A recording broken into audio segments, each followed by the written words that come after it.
तो हेलो बच्चों, कैसे हैं आप सब। आशा करते हैं बच्चों बहुत अच्छे होंगे। तो बच्चों, ये हिंदी की बुक 6 क्लास की हिंदी की बुक का चैप्टर नंबर 18 है, बूढ़ा कुत्ता। बच्चों, ये एक रेखा चित्र है और इसके लेखक जो हैं वो रामरच बेनीपुरी जी हैं। प्रस्तुत पाठ में लेखक ने मनुष्य की संवेदनहीनता और कृतज्ञता पर प्रकाश डाला है।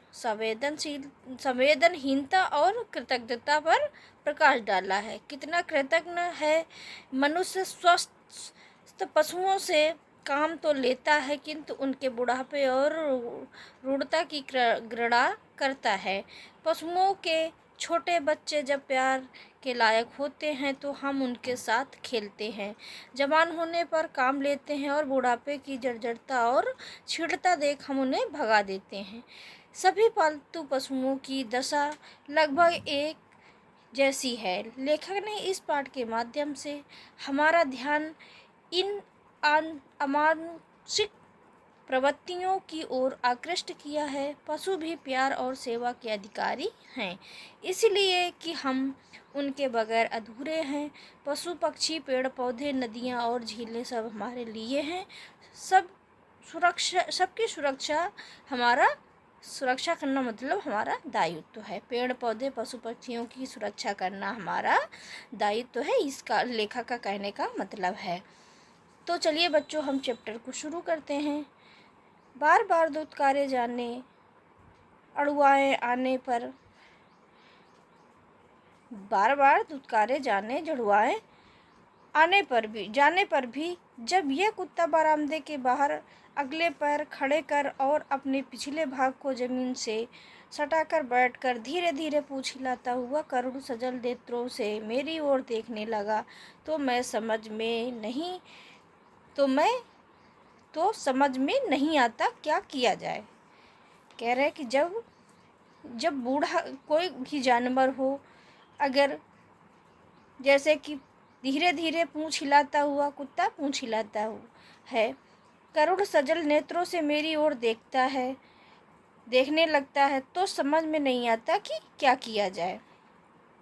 बूढ़ा हो गया है, यह समूची देह में खौरा लग गया है, जिससे अपने ही पंजों से खरौंद कर इसने सारे बदन में घाव कर लिए हैं। मतलब खुजली कर करके उसने अपने पूरे शरीर में घाव कर लिए हैं। इसका पेट भी खराब हो गया है, आसपास गंदा करता रहता है, शरीर से बदबू निकलती रहती है, ऐसी कि उबकाई आ जाए। फिर भला इसे कौन बरामदे में चढ़ने दे, घर आने दे।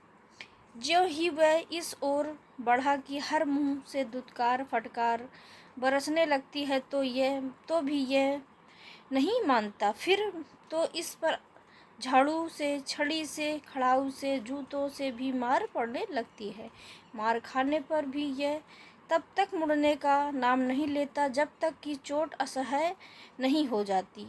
तब कुकू करता ये बरामदे के नीचे तो उतर जाता है, किंतु वहाँ से भागने का नाम नहीं लेता है।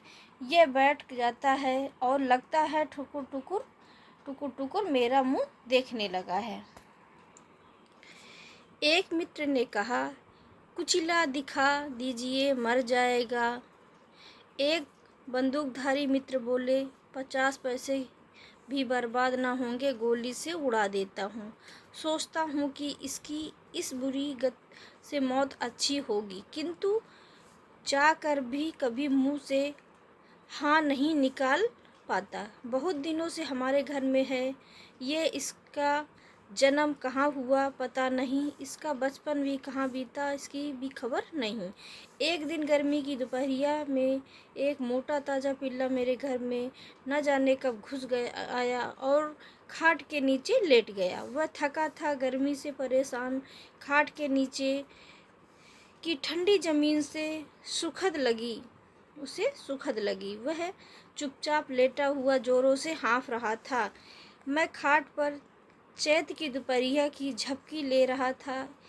एक समान ताल से निकलने वाली हाँफने की आवाज़ से मेरी आंखें खुली। इधर उधर देखा, कुछ नहीं। खाट के नीचे देखा तो सबसे पहली नज़र इसकी चमकती आँखों पर पड़ी। उस दिन भी इसकी आँखों में ऐसी ही सजलता और करुणा पाई थी।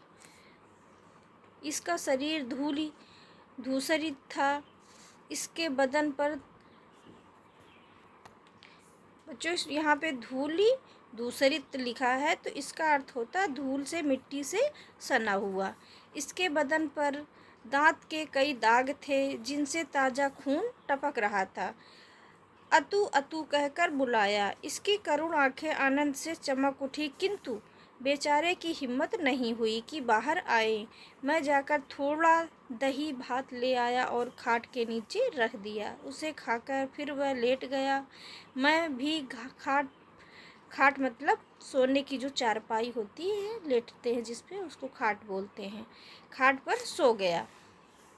जब शाम को नींद टूटी और मैं गांव की ओर निकला तो देखा यह मेरे पीछे पीछे लगा है। अपनी अधिकार सीमा के अंदर एक अपरिचित को देखकर, अपरिचित का मतलब होता है जिससे कोई पहचान न हो, देखकर गांव के कुत्ते भौंकने लगे। एक दो इसकी ओर टूटे भी। जब वे टूटते ये मेरे पाँव के बीच आ जाता। मैं उन्हें धुतकार देता, किंतु धीरे धीरे इसने किस प्रकार उनसे दोस्ती गांठ ली, ये उनमें से एक हो गया। इसका वर्णन करके समय क्यों बर्बाद करूं। अच्छा, भोजन, घर भर का प्यार और सुरक्षा पाकर थोड़े ही दिनों में यह एक अच्छा खासा कुत्ता बन गया। रोए चिकनाए गए, बदन मतलब शरीर के दाग मिट गए। जिसे भी सुरक्षा चाहिए थी वही मेरे घर आंगन का प्रहरी मतलब दोपहर का जो भाग होता है। जो कुत्ते उस दिन इस पर भौंके थे उन्होंने भी उसे सरदार मान लिया। वह संकोचशील पिलपिला किशोर अब एक प्रगल्भ सबल युवक था। बच्चों यहाँ प्रहरी शब्द दिया है। प्रहरी का अर्थ होता है सेवक, और यहाँ दिया है प्रगल्भ सबक युवक। प्रगल्भ मतलब साहसी। गांव से दूर हटकर खेत में घर बनवा लिया। इतने पैसे कहाँ की रात भर पहरा देने के लिए कोई संतरी रख सकूं, और स्वयं कहाँ तक जागा जाए। भरोसा था तो इसी कुत्ते का। ज्यों ही हमारी नींद लगी इसने घर के आसपास चक्कर लगाना शुरू किया, और ज्यों ही दूरी पर किसी को देखा या जरा सी आहट पाई कि लगा भौंकने। जब तुरंत नींद लगी तो इसका भौंकना कितना बुरा लगता। प्रायः बाहर से इसे डांटने पर चुप हो जाता। नज़दीक आकर बदन सूंघ जाता, जैसे इत्मीनान दिलाता, जाइए आप निश्चिंत सोइए, मतलब बिना चिंता के सोइए। किंतु फिर जरा सी खटपट हुई कि वही भौंकना, आप सोइए या न सोइए, ये कुत्ता ऐसा नहीं होने देगा कि आपके घर में कोई चोरी हो जाए। और इसके बावजूद जो एक बार चोरी हो गई तो क्या इसमें इस कुत्ते का कोई कसूर है।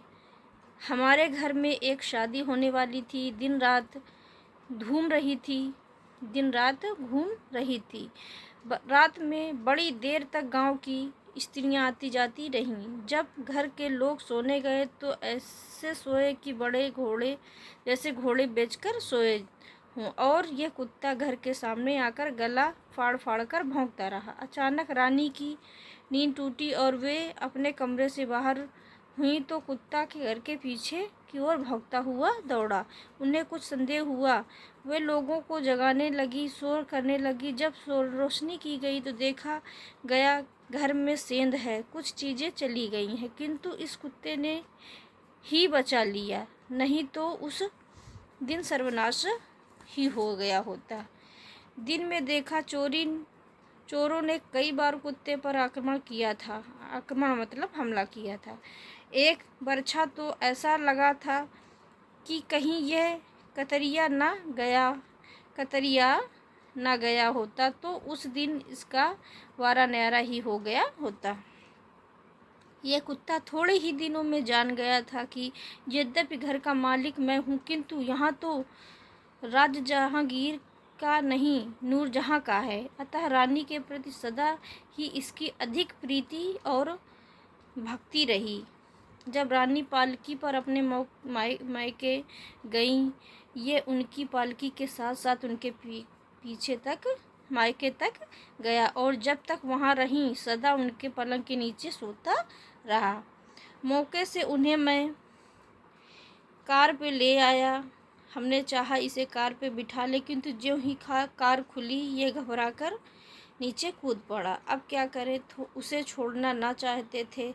हार कर कार पर ना हम चले आए, ये ताकीद करके कि सामान के साथ जो बैलगाड़ी आ रही है उसके साथ ही इसे भेज दिया जाए। दूसरे दिन घर पर हम इसकी प्रतीक्षा में थे।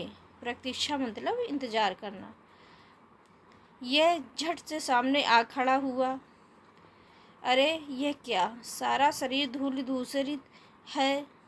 शरीर में कितने जख्म में लगता है। ज्यों ही हमारी कार आंखों से ओझल हुई, ये बैलगाड़ी के प्रतीक्षा किए बगैर वहाँ से निकला और रास्ते भर अपनी बिरादरी के लोगों से लड़ता झगड़ता, उनके अनेक व्यूहों का अभिमन्यु सा चीरता रात में कहीं थोड़ा विश्राम कर भोर होते ही हमारे यहाँ पहुँच गया।